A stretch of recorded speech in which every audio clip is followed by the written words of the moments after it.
So my family really enjoyed the first season of the FX show The Bear, and now the second season has come out.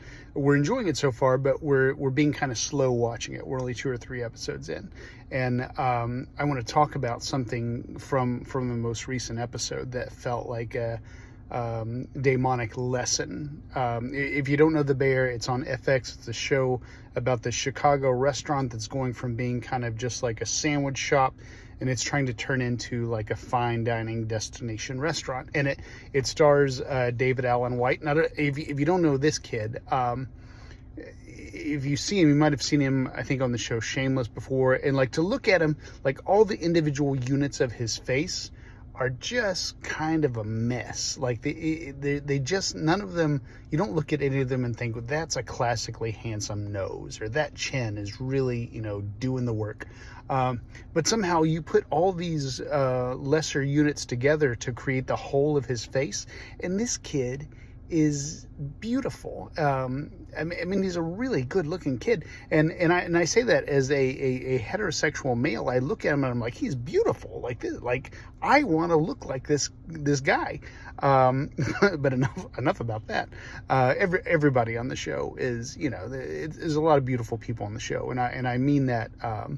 Internally and externally. Matty Matheson's also on the show. He's a YouTube chef, and on the show I love his character. His YouTube persona kind of grates on me. All the screaming. If I'm watching a cooking video, I don't want to be screamed at. But that's a personal preference, neither here nor there. That's not why you're here. On a recent episode, they also had Will Poulter, who, by the way, another, like, this kid has just blossomed into this really beautiful guy. And I promise this video is not really about all the men that supposedly heterosexual patch finds beautiful, although that seems to be the direction it's going in. But that's not what it's about. So in this video, Will Poulter's talking to this guy about how he became a really great pastry chef. And he talks about everywhere he worked for a while, he was the best guy. He knew he was the best. And then he went to this really good restaurant and he meets this other guy and he's like, oh no, that guy's the best. And he said it was a lot of pressure off, because now I knew I didn't have to try and be the best because that guy was already there. And so now all I had to do was try to keep up with him. And even if I wasn't the best, I was kind of in the vicinity of the best. And to some degree, that felt kind of healthy. That, you don't usually see people say, oh, well, that guy's the best, and I'm just trying to, kind of be next to him. And so that part felt a little healthy. But the reason this made me think of the Daimon is, I think what he was talking about, I think the Daimon frees us from that. This idea of, when somebody says they want to be the best at something, it's like there's this external standard that they're trying to reach. And like, if I reach this standard, I'll be the best. And so what happened to the Will Poulter character is he realized, oh, that guy already met the standard. And so now that guy becomes kind of his, the avatar of the standard for him. And the reason I think the Daimon frees us from that is because the external standard goes away. You're no longer trying to be, for Will Poulter, it was the best pastry chef. Well, so pastry chef is the thing that goes away here. You're no longer trying to be the best pastry chef. You're trying to be, and I realize how this sounds, you're trying to be the best you.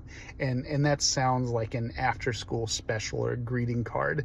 But if we can get rid of the overly saccharine aftertaste that phrases like that leave in our mouth, and really focus on the meaning, the best you, I think that's the promise of the Daimon. And so, I've mentioned The Soul's Code by James Hillman, and he talks about, he has his acorn theory. So the idea that every acorn has an imprint of the oak tree it's going to turn into.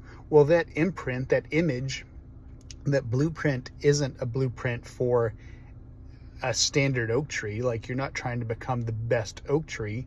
The acorn has an imprint for a very specific oak tree inside of it, and if it becomes that oak tree, then it's done the thing. It's become, it's followed the blueprint. It's become what it was meant to be, and I think that's the promise of the Daimon. And the same way this Will Poulter character felt relief because he didn't have to be the best pastry chef anymore. I think the Daimon can give us a little bit of relief because you don't have to be the best of this outside standard. The standard is now suddenly located inside of you, and you're the only one that has access to it. No one can beat you to it. No one can do it better than you. You're the locus for your own excellence, if that makes sense. I know that phrase didn't feel great coming out. It felt weird. But anyway, that's just what I've been thinking about since I saw this bear episode. I highly recommend the show. Season 1 was fantastic. Season 2, as far as we're into it, is fantastic. If you're really like looking at beautiful men, apparently this is the show for you.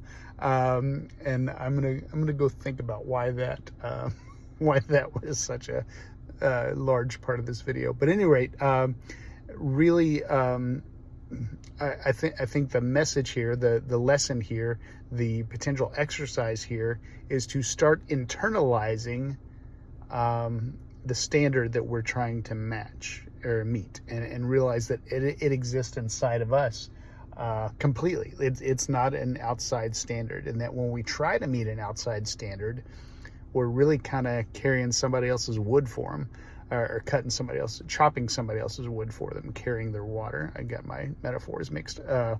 So anyway, that's what I'm thinking about. Love to hear your thoughts. Have you seen the bear?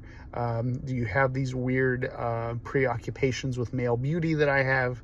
Do you locate the standard for your development inside of you or outside of you? I really want to know. Answer in the comments.